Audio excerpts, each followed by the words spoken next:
Nikwa Ramogi rokamana ahinya kuom keto Ramogi TV ka ndiune wang' sa chenro marwa mar ang'ich welo ma eka mokelo weche manyien gima timore loka gi gima timore Kenya ka endi bende. Ka ang' chopo saa 3 to wabiro go mbaka gi jaod bura ma Nyando miluongo ni Honorable Jared Okelo. Gimomiyo oula pod kelo kuyo kuonde Nyando gi kuonde mopogore opogore. Kisumu kanyo nitiere oula machendo, Siaya nitiere gi oula machendo. Ng'enyne to wabiro go kode mbaka wach mar Nyando ka ema samora mora makoth chue to oula nyaka kel midhiero. Ang'o ma gisetimo kaka sirikal tango mondo koro dong' momiyo gini en gima timore pile ka pile ka koth chue to oula nitie.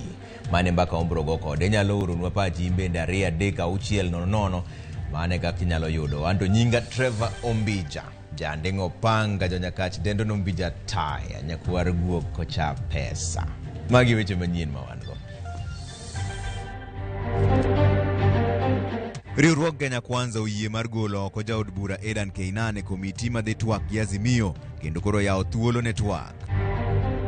Compliant bus was torched by goons. It's very unfortunate that people would target the downtrodden people's businesses. Weg matatu oywago lal magi yudo e kinde ng'anyo mar Azimio tok ka bas achiel nyo wang' gi ji magi chech ni gin jong'anyo.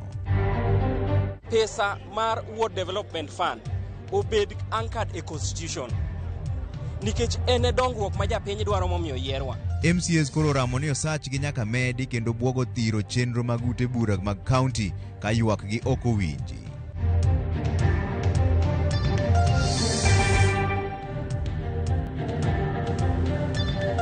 Kamano kuom keto Ramogi TV ka endi jaloko marwa en Elizabeth Otieno. Wachaka ni weche mag siasa ni jatend kweth manok e od bura Opiyo Wandayi opogore paro kod jatend kweth mathoth e od bura men Kimani Ichung'wah ewi dwaro mar chuogo apis mar jatend kweth maketo sirikal tesre. Azimio koni sirikal dwa dhi ataro mar katiba e chuogo apis no. Jotelogo ne oluongi gi komiti mar od bura mondo gichiw ler ewi parono kaka Walter Nyambaga leronwa. Madam Chair. Nyim kamiti mar od bura makawo paro mar jopiny jatend kweth mathoth e od bura Opiyo Wandayi ochopo mondo gwel pache kod kamiti no ewi kwayo madwaro ni mondo losi apisi mar jatend kweth maketo piny owacho tesre, apisi mar Prime Minister kod jalupne.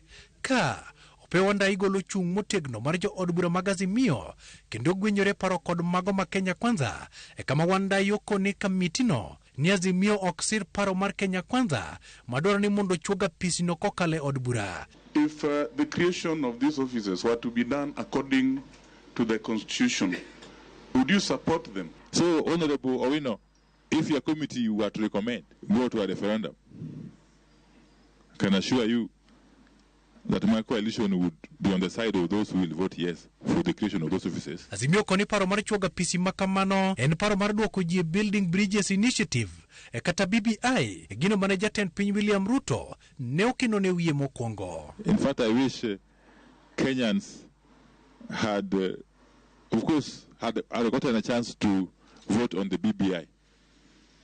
It would have solved all these problems. All these problems. We have always been of the view that this country needs to go the parliamentary system way. Matimore kinde ma jatend kweth mathoth e od bura Kimani Ichung'wah e barua mane ochwalo ne kamiti no to lero ni jatend piny William Ruto ne ondiko ne Speaker Moses Wetangula mondo chuoga apisi mar tend kweth maketo piny owacho tesre e ka okoni apisi no dhi tiyo koywerok mabiro tok yiero e kama namba 1 ng'wano lemo duto mag piny owacho to kendo apisi no biro rango kendo goyo kogno kaka sirikal tiyo. Ichung'wah okoni apisi no biro tego telo mar kweth manok e od bura e kendo bendo dhi tego demokrasia e kanyakla kod dongo e duond buche mag siasa pachoka. Onego bed ni office mar ng'ama pingo cha bende bedo na fires mar wacho budget mar sirikal en mae wan moro ka joma pingo mae budget marwa. Koro mondo office no bed gi teko mar ng'iyo budget, analyze, gitim research margi mondo ng'ani bed ni nyalo bedo office mar nyalo bedo nyalo kelo miluongo ni alternative government alternative views. Ng'ama telo ni chama coalition madung kabisa la Molo Odinga nuo kucha onge gi sirikal moyudo. Kalonzo gine mag gido onge sirikal kae. Kodwa ni mondo office no bedi en gi joge mondo bed gi capacity matimo gik makamano. Thank you. Walter Nyambaga, Ramogi TV, Nairobi. Geno to koro nitiere ni kweth Azimio la Umoja kod Kenya Kwanza nyalo chako lalruok margi kendo keto tenge ng'anyo. Maendi bang' Kenya Kwanza yie mar golo oko ya put margi jaod bura ma Eldas miluongo ni Edan Keynan. E barua manondiki gi jatend kweth mathoth e od bura Kimani Ichung'wah kod jatend kweth mathoth e Senate Aaron Cheruiyot, jotelogo nopuoyo okang' mane RIK osekawo gi Azimio mar yie chungo ng'anyo kapo ni Keynan ogolo oko e komiti mar twak. Kenya Kwanza ogoyo bade piny kendo koro yiero jaod bura Masaku Dido Raso mondo kaw thuolo mar Keynan e komiti mar twak. Jatend Wiper Kalonzo Musyoka ne okoni Azimio ikore mar were gi ng'anyo kendo dhi nyime gi twak kapo ni ywak margi owinji. Okang' mar Kenya Kwanza koro kelo geno ni kweth ariyogo koro dhi jiwo twak e kindgi kendo.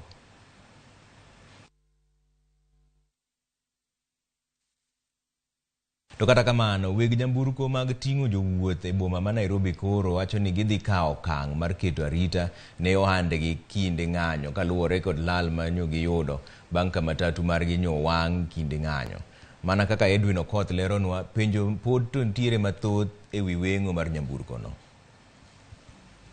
Ndalo achiel bang' weng'o mar matatu e apaya mawuok Ngong' ka ochomo Nairobi, weg matatu koro wuok oko kod chenro mar rito mwandugi e kinde ng'anyo ma ochan kod Azimio la Umoja One Kenya. We will have the boys who are working in the matatu industry from all over the neighboring counties to come in to protect the businesses. Because what we've seen is that we've become a target. I'm not inciting anybody, but I'm saying it's just natural justice that you protect yourself against any aggressor before the police come. So this, we will counter it, and we are telling them, come again. This time is going to be different. Kata bed ni en okang' manyalo kelo lweny e kind oganda ka ng'anyo dhi nyime, Kimutai wacho ni ok en gi toho e wi arita ma obila nyalo chiwo, to gibiro mana wuok oko mondo gijiw tij obila mar rito mwandu kod geng'o lal ma giyudo e kinde ma ng'anyo timore. We are taking up arms against these people. We are not going to keep quiet and let our things burn. For those who are afraid, just stay at home. For those men who can protect others, come out. Because it appears they are overwhelming, and a lot of issues of saying we have to follow the Constitution. At times, the Constitution has got to be broken. If somebody is coming to attack you, use the same equal force. Bang' winjo sigand Kimutai kod lange manoramo ni matatuno ne owang' kod rowere mane nie ng'anyo, ne wagoyo ng'wech nyaka Ngong Road mondo wawinja ne dho joma timo ohala e alwora mane owang'e nyamburkono. Joram Simon tiyo e ondamo matin bath kama ne owang'e matatuno. Owacho ni ne oneno gimoro amora manotimore. Hiyo matatu ilitoka hii side kama inaenda Tao. Ikifika hapa ndio ikaanza kunyongoa, inataka kurudi hii side. Na ilikuwa peke yake.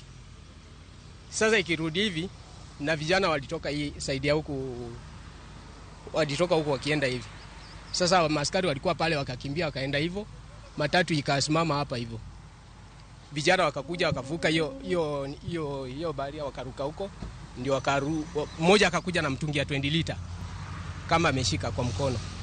Akamwaga mafuta kwa hapa mbele, mwingine akakuja na kibiriti akaasha. Jowetege mane wawuoyo go genga payo no komachielo wacho ni jok mane oweng'o ne owuok kamoro mopogore kod jok mane nie ng'anyo. Vijana sio wingi sana, yenye naonyesha ni maandamano.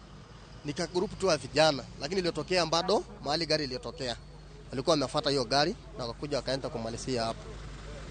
Kwa hiyo mimi sasa baada ya hapo, maaskari akawa na mchapa akamshika kijana mwingine hapo nyuma na akamchapa akamweka kwa gari. Sasa sikujua venye ilienda. Ni vijana. Wako kwa maana walikuwa wanatokea kwa mtaro chini, kwa karabati chini, wanafamia watu tena wanarudi hapo chini. Na pia askari walikuwa na kibarua hata wakati wa mvua. Chesi unaona walifamia mpaka hiyo usiku wakiwafukuza watu waweza kupita na wananchi wakipita na watu wa mguu. Kwa hivyo jana watu wamesumbuliwa sana hawa watu.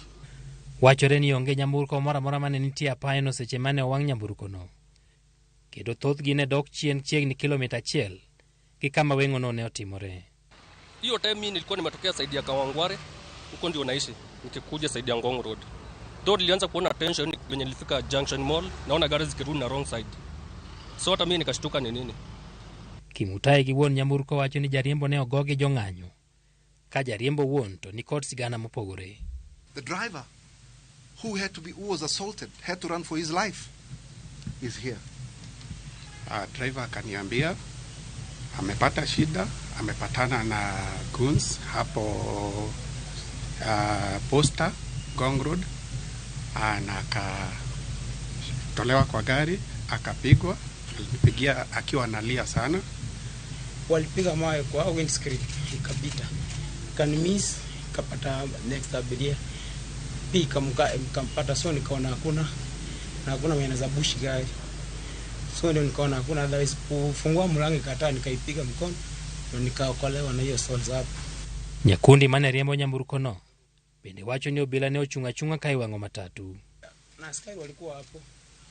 In fact gari ingechomeka, askari walikuwa hapo wakitazama, hawakuita the fire brigade because ikianza kuchomwa nilia hata usaidizi hatuwezi toka. Kwa mchiza askari wakiangalia ingebaniwa, they watched ikichomeka. Nyamburko no bende ne onge kod namba mare marandika kata namba plate, wach majoram chichgo nikech ne okoneno thuolo moramora mane nyalo bet mar golo namba nyamburko no. Hakuna wakati mtu angetoa namba plate kwa hiyo gari, kwa sababu ilikuja hivyo, na ungetoa hata kama ni wewe utatoka uanze kufungua namba plate, utakutwa hapo uchomwe ama upigwe. Iwezekani wao, hii ilikuja tu kama iko hivyo. Gimomiyo nyamburko no ne ni ndara seche ma nyamburko duto onge dara kendo tulo muoch. Gimomiyo nyamburko no ne onge gi namba ne marandika kata namba plate. Gin moko kuom penjo madongo ma pod ibo tim nonro matut mondo ng'e ni adieri ni kanye. Edwin Okoth, Ramogi TV, Nairobi. Kwa dhi mbele ni MCAs obwogo mar biro ng'anyo twak mag ute bura ma county kaponi piny owacho koketo omenda mar Ward Development Fund e chik kachiel gi medo gi osara bende. Kaka jafwambo marwa Chris Owino lero, MCAs bende oriembo jagoro mongirore migawo mar telo mag gwenge miluongo ni Teresia Mbaiku mane oyuoro e romo margi e romo mar KICC. E kar romo maduong' mar KICC, MCAs mauke counties 47 ochung' kar tiendgi kendo nyiso ayanga ichwang' margi ewi kaka piny owacho osebedo ka tayo dwaro margi. MCAs power!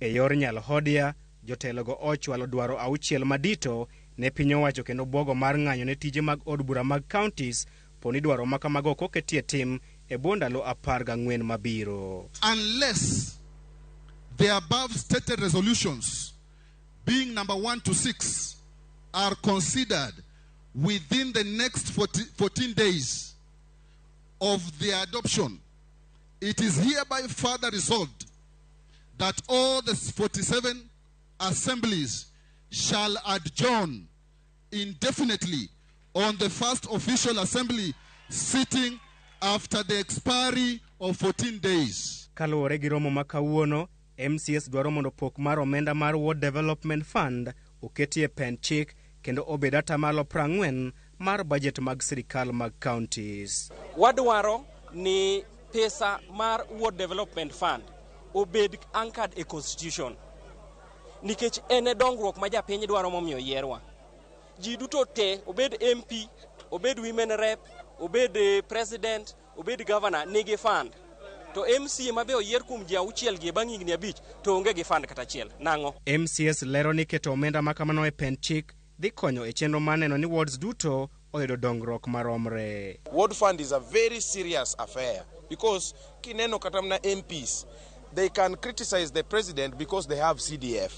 Whether the president support them, it is inscribed within the law, ni CDF no ginyalo kelo godo development e gwengi.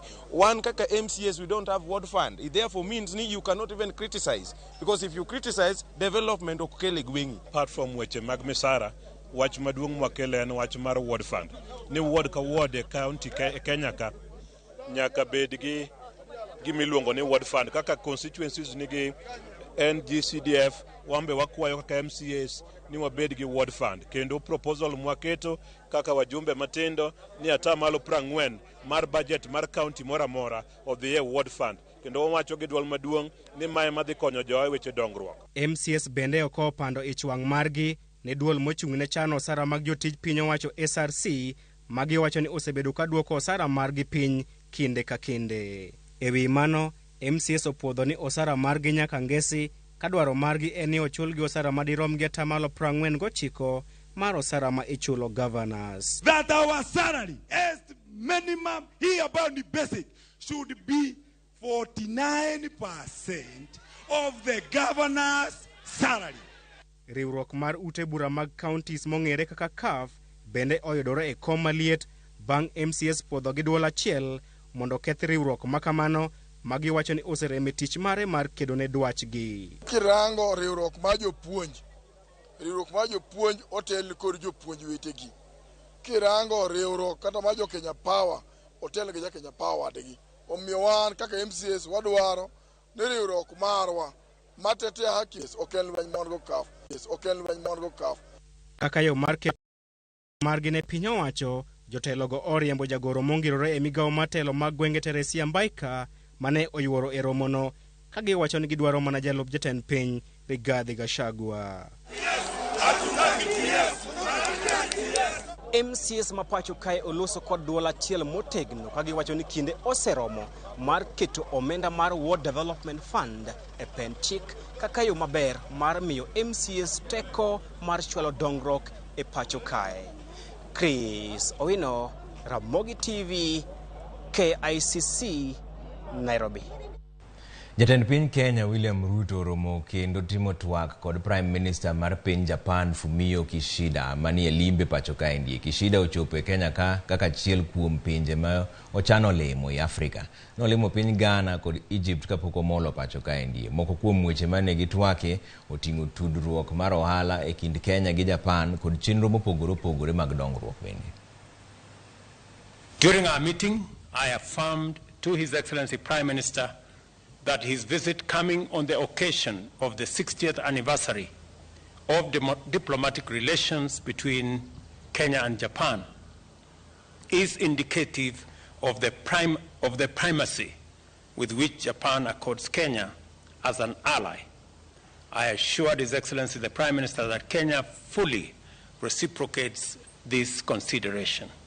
The meeting provided us with another opportunity to evaluate our shared values and mutual commitment to uphold a rules-based international order. Regarding the situation in Sudan, I expressed my grave concern and added how encouraged I am about the initiative by President Ruto offering his mediation in an effort to try to resolve the situation by Africa themselves.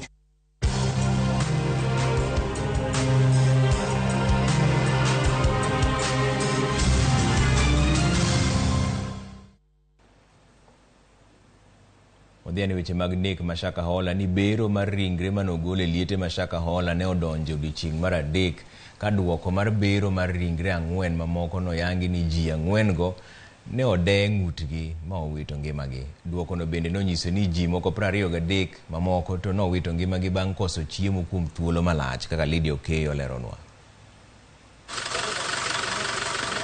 Ne en odiochieng' mar adek ma chenro mar bero mar ringre manogol e liete Mashaka Hola ne odhi mbele.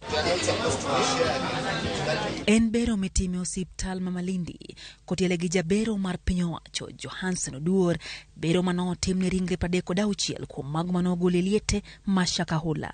Of these, 16 were children, 19 were adults. One we are unable to ascertain whether it's adult or a child, so it was in between.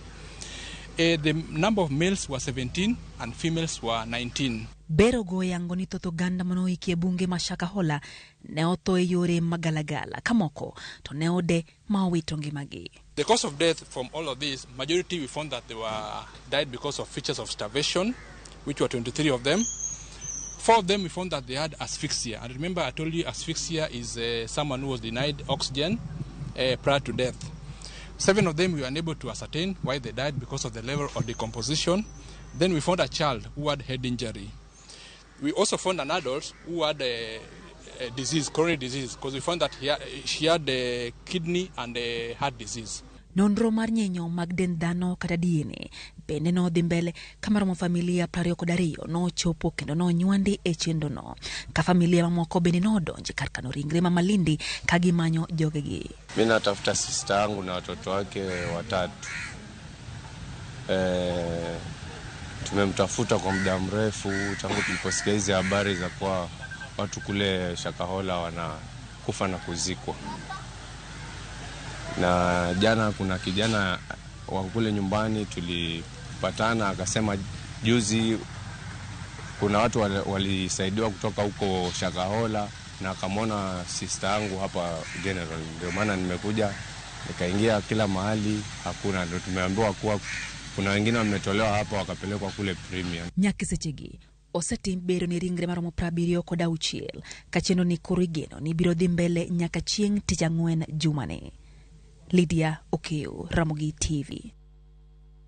Moko kuom jodolo mapacho kaendi seyo piny owacho kuom rem fwenyo puonj ma coach kendo reso joma ne owito ngimagi e bungu ma Shakahola. Jodolo go dhier nono gimomiyo jayalo ma coach ma en Paul Mackenzie nochwalo puonj koywayo oganda koa e tung Kenya kuom chiegni mana higni 20 moko nofwenye kod apisas mag sirikal.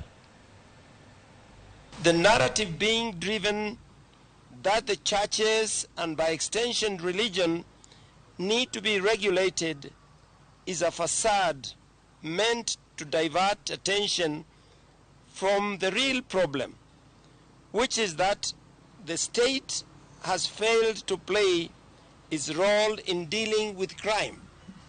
We call upon the government to expedite investigations and prosecute not only Pastor Mackenzie and his accomplices in his church, but also the state officers who have overlooked this matter.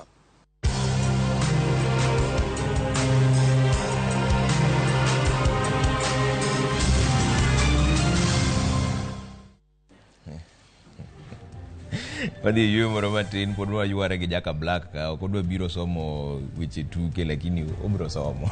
Koro anano kuworo wetu kaendi 2-3-6-0.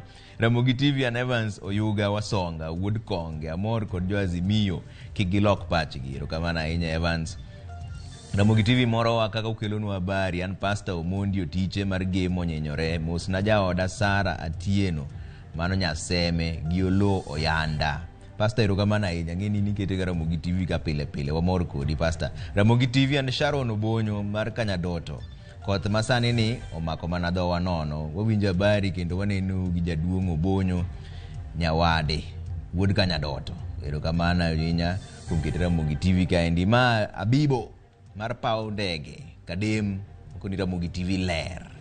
Haya uruma na uti wari 3-6-0 wadhi yo moro machuok podoka to podon gi weche manyien mobro kelo iru kaso Jaka Black bro biro somo weche mag tuke. Onere.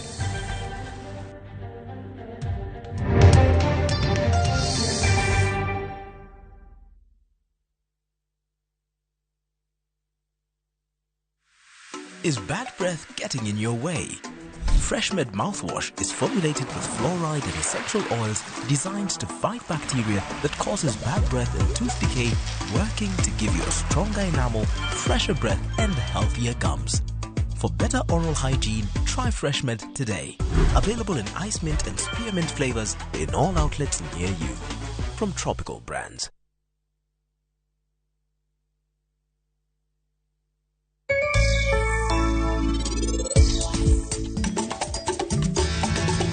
Kantie aora machiegni kich bro dhi manyo pige kende momodho. Kich bro dhi manyo maua. Make your mealtime more magical. Buy any participating pack. Check under the cap to get your code and stand a chance to win free food shopping for a year, plus millions in instant cash, airtime, and shopping vouchers.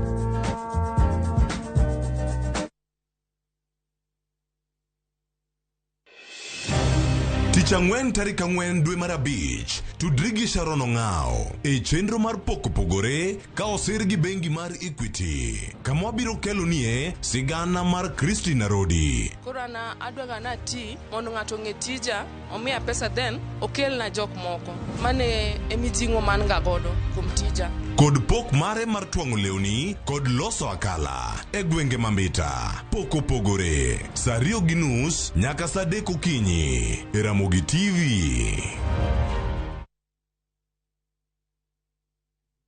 Jijenge na shilingi 1500 guaranteed kila wiki kwa kucheza Kaende Jackpot. Shiriki kwa kutumia 50 bob pekee, cheza na Autopic kwa kutuma neno KJP kwa 29063. Not for persons under the age of 18. BCLB number 416.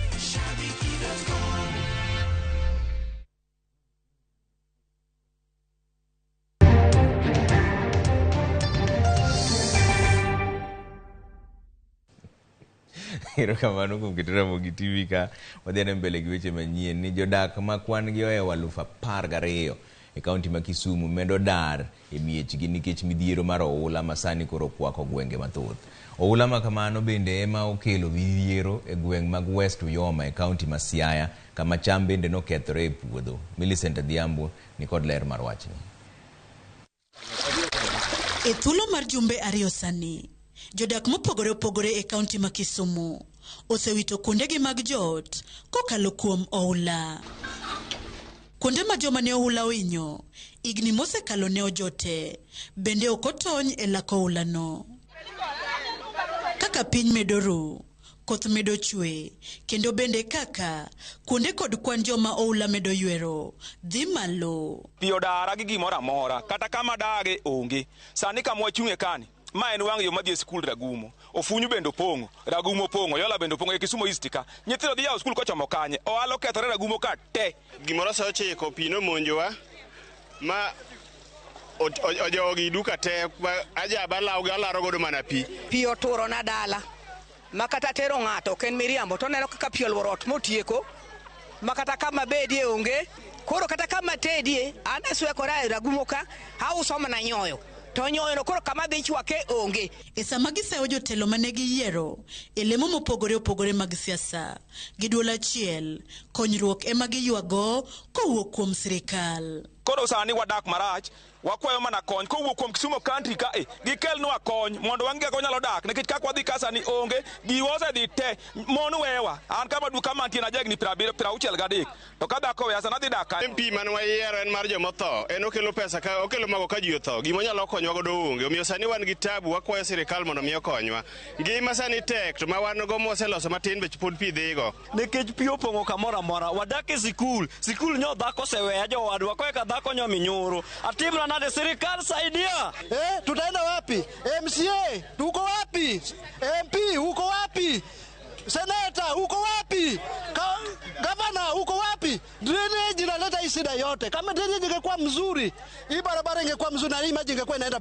kwa mto direct. Kalure kod midhiero mar oula no, apisas mag piny owacho osechako chenro mar nono lal ma jopiny oseyudo kod manyo yore mag reso jopiny. Komishona ma Kisumu Hussein Alaso ne otelo e chenro makamano ma bende giyangoe ni ji ma ok tin ne 12,500 oseyudo midhiero nikech oula. Gidhi nyime gi kwayo kony mag siro jogo ma midhiero ojuko. Komachielo e kaunti ma Siaya, jodak ma West Ugenya pod medo kwayo kony bang' oula ywero miere kendo ketho cham e puothe. Moko kuom jodak ochuno ni omany kuonde jot e skunde manie alworano ma West Ugenya. Wan gi lit mokalo ngera e gweng'wa kae Sifuyo West. Pi osebedo ka thagowa e gweng'ni mwaonge gi kwe. Wadwa wasandre pi odonjo na yot an gi nyithindo 3 akwa nyithindo kaka diek. Kaka timra gi nyithindo onge kama ninde onge piny koruti siko kikwa mana nyithindo kata kama nyalo tede onge ma bed ni wan kod tent to dukoro wasedaro bwa teri tok got mo nena kani to since nukoro waonge kod tent jogi ng'ato donji od ng'ato to donjo ga ot ma ng'ato ni kod chiege koro wan kod sida kin jadhaka achiel koro in jamona para awadwan mondo sirikal okonywa e mano tadwaro wacho ni joga ni sirikal ma wan kod ma Kenya ka kochakre kod county government kachiel kod national government matiye gin aweya problem wan kod piny kerego ni to kendo gitiyo matek kabisa mondo mi gibi kony jogwagi. Millicent Adhiambo, Ramogi TV. Kapod wadong' mana gi weche mag midhiero mag oula moingo familia 400 pi oula odaro e miechgi e gwenge mopogore opogore kama Kobuya kod Kobala e kar chung' od bura ma Karachuonyo kaluwore gi koth mapek manomiyo aora Miriu opong'. Kaka jafwambo marwa e kaunti ma Homa Bay Ali Beach lero, familia go sani koro go kambi e skund primary ma Kobuya kod mano ma Osodo nyaka ne pi dargi e miechgi ngeso mokalo.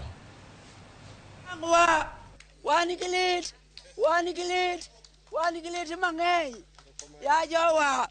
Waywa. Mano e ywak ma familia go nego bang' piyo ula daro gi miechgi kalore gi koth madhi nyime gi chwe kor gwenge ma pacho ka ma osemiyo aora miriwo pong' ma omwomore nyaka e mieregi. Familia go piyo ula ne odare miechgi ngeso mokalo kendo nyaka sani gigo kambi e skul primar ma Kubuya kod mano ma Osodo nikech utegi piyo luoro ma oketo diere ma ok nyal dage. Mimi ndio mwasiriwa wa maji, nimehama nyumbani kwangu na umri wangu huu.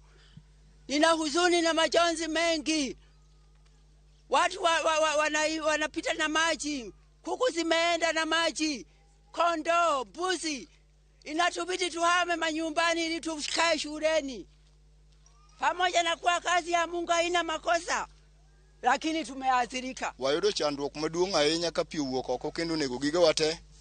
To gima wawuoro ni joma wayiero onge ng'ama osetundo moneno mine gi nyithindo ma wan godo gi chandruok. Ne wachalo jomogo ombulu kanono nikech wasechandore ahinya.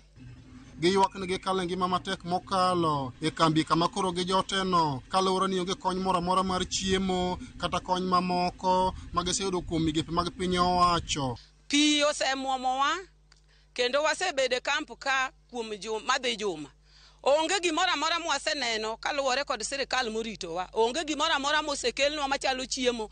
Wadak ka to kech negowa kod nyithindo kod gimoro amora. Wadak marach nikech e kinde ni pi omwomo to kata yedhe pok okelnwa. Onge kata gimoro amora mwaseneno. Chiemo onge, yath onge, nyiso ni ngima wa ni hatari. Koro wane usani sama koro wan kod chandruok machalo kamae ni jowadwa. Watho e kambi ka kech negowa. Ruoth magweng'no kwayo sirikal mamalo kod mano mar kaunti mondo manye yore ma osiko minyalo tiyogo wacho ula mosebedo kadaro jopiny alworano ka luoro bende nitie kaka chenro mag somo biro dhi nyime skunde ariyogo ka oyaw skunde juma manyien. Machielo kendo en ni udi manyo joge odake thothgi pi olworo kendo pi oketho. Koro chuno jowagi ni nyaka gibie skul Kubuya primary ka mondo gibed kaka rescue center. Omiyo seche montiego ni jowagi nigi tabu kendo gikwayo kony. Skul Kubuya koro osebedo kaka rescue center kendo osebedo kama higni mang'eny. Aneno ka an gi luoro kaka jatelo mar skul ni odhi chocho chenro mar somo nikech next week Monday wayaw skul. Nyithindo bende geno yaw skul, jopuonj oikore duogo skul. To ka gidonjo to gidhi yudo environment morochore ma kaka gidhi chako ok ang'e ni dhi chak nang'o. Ali Beach, Ramogi TV, Homa Bay. Kwa kanyo ni piny Kenya oriwore kod piny mangime dhi alodichieng' thuolo mar jofwambo e boma ma Nairobi kaendi. Jokanyo kwedo sand mayudo jofwambo tijegi. Jata tije duol mar Media Council of Kenya David Omoyo kod jakom manyien mar riwruok jochung' weche Zubeida Kome okwayo piny owacho mondo rit ratich jofwambo kod ute fwambo kendo. Jagoro mongirore migawo mar weche tudruok Ngire Edward Kisiangani nosingo ni piny owacho biro keto arita jofwambo e ong'ala mamalo ka bende okwayo jofwambo mondo tijgi ma ok gidewo wang' ng'ata ng'ata. Thank you so much. Ladies and gentlemen. Sources of threat to journalists are well known. We call for an immediate stop to these violations. Journalists must be allowed to exercise their constitutional right to do their professional work. It is the work of each and every one of us to stand their ground and protect that journalistic space. That you will not dictate to an editor what they have to do as long as it's accurate information, as long as it's information that is good for public consumption. We must let editors do that work and protect their freedom to do it. If you don't report responsibly, you will take society to the state of nature, the state of anarchy, the state of disorder. Please, the media must provide space to protect order. Let's enjoy our liberties within an orderly environment. The alternative is disorder and anarchy. Doho mapacho ka ndio chakayanga keto e tim chenro mar tiyo kod jothek ma opuodhi kod doho e winjo kendo tieko moko kuom buche ma ichwale nyim doho. Ma endi na achiel kuom yore ma doho tiyo godo e duoko piny kwan mag buche ma osebedo ka digni e doho kanyo. Jafwambo marwa Juma miwa ler. Chike ma pacho kae manochako tiyo yanga e pacho kae higa mar 2010 ochiwo thuolo ne doho mondo winji kendo tieki moko kuom cases oko mar doho ka gitiyo kod jothek ma bende koro puodhi kod doho. Lipot mowuok e doho yango ni nyaka sani doho maromo 44 e Kenya mangima osirwako chenro ni matiyo kod jothek e winjo kendo tieko cases ma osechwal e doho. Kaunti ni ma Migori en doho mar 45 machendo ni koro chaki e pacho kae. We are encouraging the members of the public, the litigants in our court, those ones who have already filed cases, to refer the cases to the mediators, and we have got accredited mediators. Jang'ad buche dono ma Milimani Oscar Ngote ne otelo e nyasi mar yawa yanga chendo ni ma tiyo kod jothek e winjo kendo tieko moko kuom cases ma ichwale doni. Of course, we expect mostly the succession cases because we know succession cases is about family members. We expect land cases where we have land disputes. Most criminal cases can be dealt with by way of mediation. Of course, we don't expect mediation in cases like sexual offenses. Nyaka sani kes achiel mane ochwale doni ma Migori higa mar 2011 koro setieki e yorni kabine nitie cases 11 mabende nyaka sani ichano winji ka okale yorni. Where parties appear before a mediator, they agree on most of the issues before the mediator, and then the court adopts them. Oganda e kaunti ma Migori orwako chenro ni kagiwacho ni odhi konyo mokalo e tieko moko kuom cases ma bende osekawo higni mathoth e nyim doho. And also as a county government will take the side of awareness and encouraging the Migorian to adopt and accept this way of sorting issues, especially relating to land issues. Our encourage jo Migori niya cases mang'eny mobede court waweuru mana very serious criminal cases ma mondo teri e court to magi endi to solve oko mar court mondo mi wabed gi piny maber. Lipot yango ni maloyo cases 480 osetieki ka okalo yor thek e oko mar doho ka ochakore higa mar 2016. Juma, Ramogi TV, Migori. Kwa doho ndalo adek tok duol mar Kenha loro apaya mar Maimayu nyaka Narok joriembo matiyo gi apayano koro nyalo dhi nyime gi wuodhegi. Apayano koro oseyaw nyocha lore bang' koth mapek kethe. Kenha oloso kuonde manyocha okethore machiegni gi center mar Karima kendo wuoth koro nyalo dhi nyime. Joriembo mag geche madongo mag trailer kod nyamburko mamoko mosebedo ka okwamo e bath ndara ka rito mondo mi los ndarano. Gikwayo piny owacho mondo los apayano e yo mosiko nikech koth kethe kinde ka kinde. Tukisumbuka sana, lakini vile serikali ilichukua hatua ya haraka tunashukuru. Kwa hivyo tunashukuru hii serikali ya UDA at least imeact kwa muda mzuri, sasa gari zinapita. Kama wako able kutengeneza hizi flyover hizi za SGR, hizi wanatengeneza hizi barabara za kupita juu, hii iwezi washinda.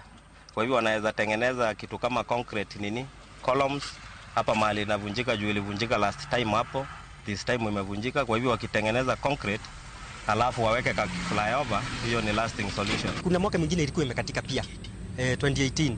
Kwa hivyo hapa inatakiwa iangaliwe vizuri, ibomolewe zaidi ya hiyo crack upana kidogo, manake ukiweka mawe pale tu next time itakatika hivyo. Kwa hivyo tulikuwa tunasema ipanuliwe zaidi, iwekwe mawe ngumu na hiyo kitu isirudiwe tena, manake you have a lot of challenge hapa. Kuna hii dry pot, unajua kidogo inafanya kazi pia, hiyo inasimama kabisa economically, watu wa transport, watu wa hoteli nini. Wadhi yu mar daka moko matin kwa duogo to jaka Black ma epo somo sports ni kuro sechopo ka kuro nyaka ang' osome asoma. To aneno kuseorunwa ote moko ka endi 2 3 6 9 Ramogi TV ler kendo ni kare mano boyo wang'e mar Obera ka watch. Boy idhi nade to kamana inya kuom Ramogi TV. Ramogi TV penjo ing'eyo ere kaka mogo machando jopiny otudore kod wach mar sava. Nitie ng'ama tugo gi jopiny kose. An Obiga Kalausi Jawaya Jawaya Jarodi ero kamana inya. Omosh Digaro Land Cruiser Omosh lal kanyo bwana idhi maber. Trevor Ramogi TV chopono makare ka wan kod Daktari Masi Opiyo Nyaseme gi Rosa Kini. Ber ka winjruok obetie kind Ruto kod Raila mano Omosh Digaro Land Cruiser. Odhi yo matin koduogo to jaka Black ni kagi weche mag tuke.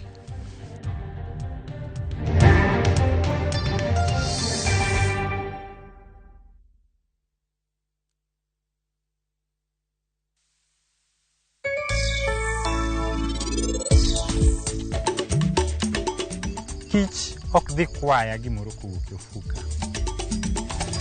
Kantie aora machiegni kich biro dhi manyo pige kende momodho. Kich biro dhi manyo maua.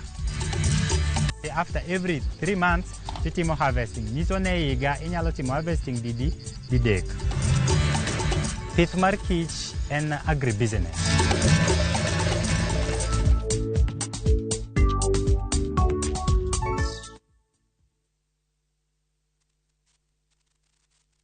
Sasa unaweza jishikia sashe fresh ya Blue Band Original gramu 15 ni 10 bob tu, halafu ya gramu 30 ni 20 bob pekee. Blue Band, jishikie size poa kwa bei fiti.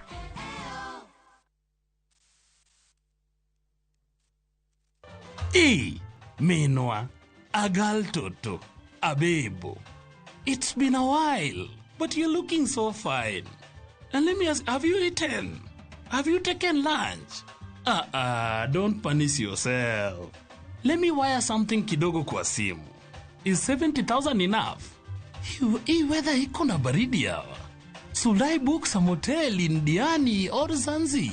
And let me ask you, will you use chopper, business class or first class? Dial *811 *380# to get a Toti Jaber.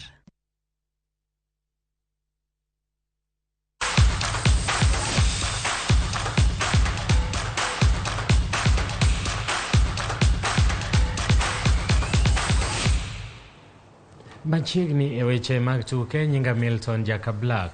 Jonyuol mag jalup kapten mar Ragumo Taekwondo Club Felix Ochieng Omondi manche nonegi gi jomaundu Kisumu sani koro kwayo ratiro ne wuodgi no. Ochieng Omondi nonegi gi jomaundu manyaka sani pod ok oyangi kanoyudo wuok e orako mar Taekwondo. Wuon mare wacho ni kata obedo noselimo loch nanga mondo mi otim nonro mathoth. Jalup ruoth makono osebedo kanyise ni gima mondo riti en mana iko wuode. Felix osebedo kapten mar timno kuom thuolo malach ka bende ne giikore mar dhi e temruok mar dhi e tim maduong' mar Kenya. Onge kod wach nikech tono ndege. Mak mana ni gima lit ne wan kaka family en ni kaka nyo family olus nyathi gima en Felix Ochieng, nyathi maonge kod wach. Gwengo dok moling, sirikal oling, chief onge gima chief nyalo wacho. Chief kana dhire chief nyisa ni the way forward en ni mondo gol Felix keli mondo iki, and that is it. Onge gima omiyo ywakwa mwakelo ne jo media en ni mondo wadwaro justice ne Felix. Tim mar Gor Mahia nomedo chwalo telo margi e lig maduong' ma pacho ka bang' loyo Mathare United gonde 2-1. Gonde mag Gor nologi Filmon Otieno gi Boniface Omondi ka Mathare noyudo gol mar ywe pi wang' kokalo kuom jatugo Ronald Shichenje. Gor koro nie thuolo mokwongo gi point 62 bang' tuke 28.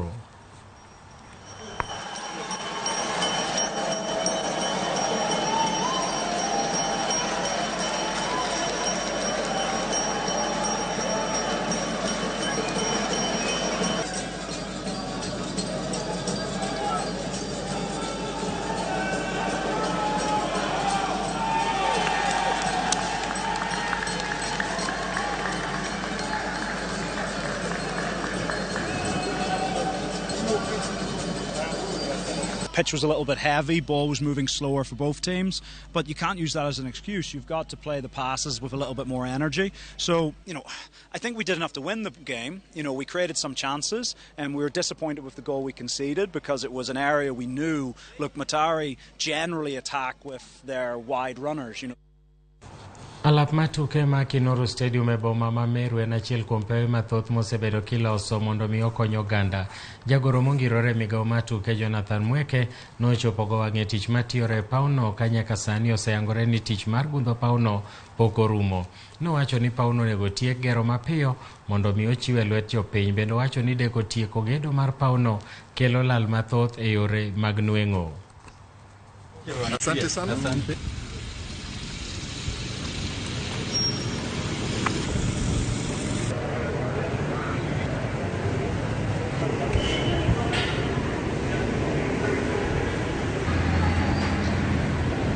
We've noted with concern that we have built these facilities and they are not yet in use by our wananchi, and yet we were building them for our wananchi. So our ministry now is committed to make sure that within the shortest time possible, any of these facilities that are almost at completion, like this one here in Kinoro, that we shall now complete the very little things that are left and open it up to our wananchi.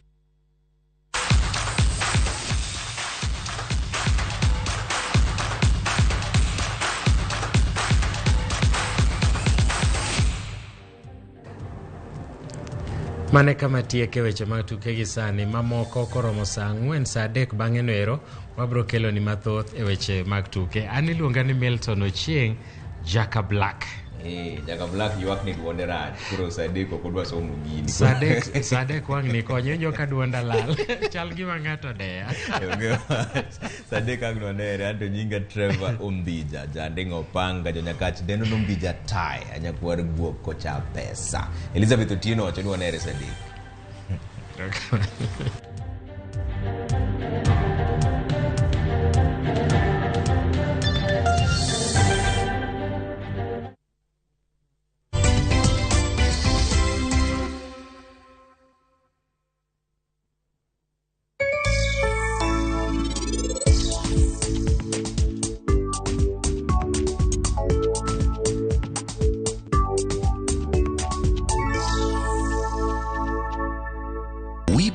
With communities across all 47 counties, we partner with people through the values we share, the people who inspire us, and the lives we continue to